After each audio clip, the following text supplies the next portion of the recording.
Good morning, dear children. Hope you all are fit and fine. I, Shalini Bhatia, once again, your English teacher, is going to conduct your e-classes today. And our today's topic is Chapter 6 from your literature book, The Blind Men and the Elephant. This poem written by John Godfrey. Let us first take a look at the poet John Godfrey. He was an American poet born on 2nd June 1816. He is best known for his retelling of the Indian parable The Blind Men and the Elephant, which introduces the story to a Western audience. He also wrote beautiful and enduring poetry, Little Jerry and Miller.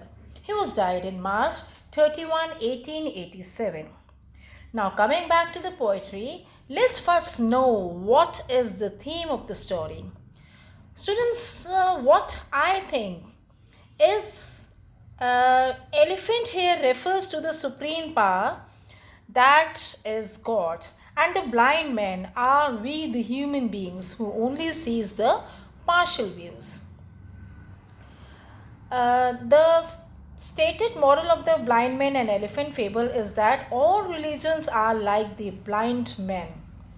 They perceive the truth in very different ways, so it looks different to them. All religions, so they say, are trying to say the same things, but it's impossible for them because they all have different viewpoints and they have a limited ability to know because they are all blind. They are lacking the sense of sight and nobody knows what the other mean. The sighted man is in a position to tell the blind men what we already know. They each have only a partial view of the elephant. When he tells them, they have got only that incomplete view. Now he tells them that each man only has a dim and incomplete view of what an elephant is. Since he is able to see the entire elephant, he is in a position to fully inform them. Okay, now let's understand the poem. It is a poem of a group of blind men who have never come across an elephant before and they want to learn what the elephant is like by touching it. Each blind man feels a different part of the elephant body, but only one part thus seems to be different to each other. The first blind man approaches to the elephant. He realizes the vast figure and shouts, "God bless me!" The size of the elephant appears him as big as a wall. And now the second blind man approaches to the elephant. He too tries to feel the existence of the elephant by touching it. Once again, this man too cries and wonders how strange the being is. His tusks appear to him as a sharp pointed weapon. Now it's the turn of the third blind man.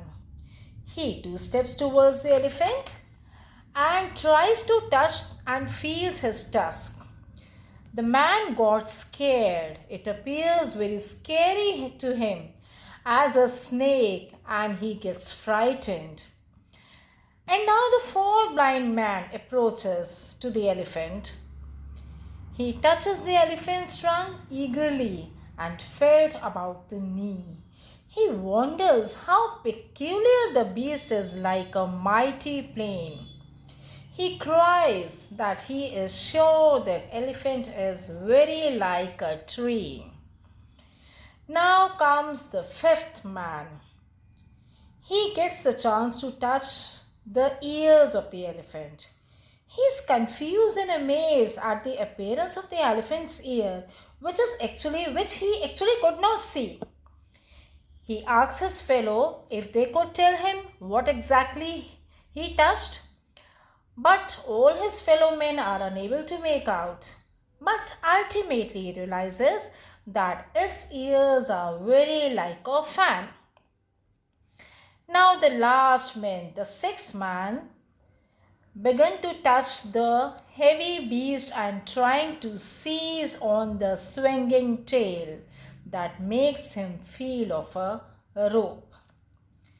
So here in the end, poet says that these men of Hindustan started having dispute with each other for having different opinion for elephant. Each of them is stuck to his opinion and does not want to know others' opinion and view. This poem actually tells us about the reality of life.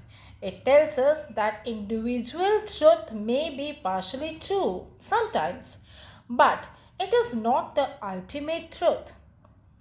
There might be some facts to what somebody says. Got it? So students, that's all in today's session. I once again hope you people got to know so many new things from this poem. And in the end, I will once again repeat, please do take care of yourselves, of your health. Meet you soon. Goodbye for now.